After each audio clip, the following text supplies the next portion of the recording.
প্রায় এক মাস বন্ধ থাকার পর যথারীতি বরিশালের শিক্ষা প্রতিষ্ঠানগুলো আজ খুলেছে এবং ক্লাস চলছে। সকল ছাত্রছাত্রীর হাতে বই পৌঁছেছে বলে জানিয়েছে শিক্ষার্থীরা। সরকারি উচ্চ বালিকা বিদ্যালয় থেকে জানিয়েছেন আমাদের বরিশাল প্রতিনিধি মোহাম্মদ হুমায়ুন কবির।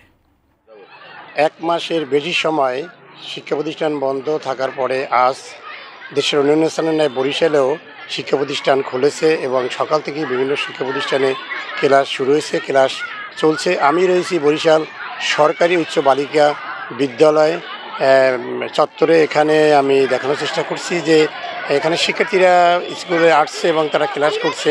এবং আপনারা জানেন যে সরকারি যে স্কুলগুলো রয়েছে বড় বড় শহরে, সেই স্কুলগুলো 2 শিফট চালু করা হয়।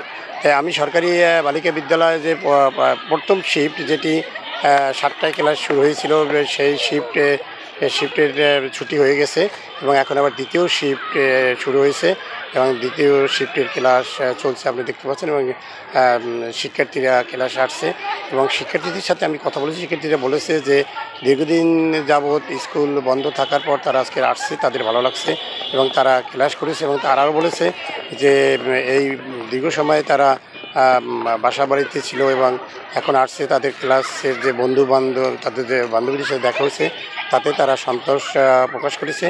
আর এছাড়াও সরকারি বালিকা বিদ্যালয় নয়, এছাড়াও বরিশাল জেলা স্কুল বা হালিমুখাতন স্কুল, জগদীশ শাশ্বত বালিকা বিদ্যালয় সহ সমস্ত শিক্ষা প্রতিষ্ঠানে আজকের খুলেছে এবং ক্লাস শুরু হয়েছে।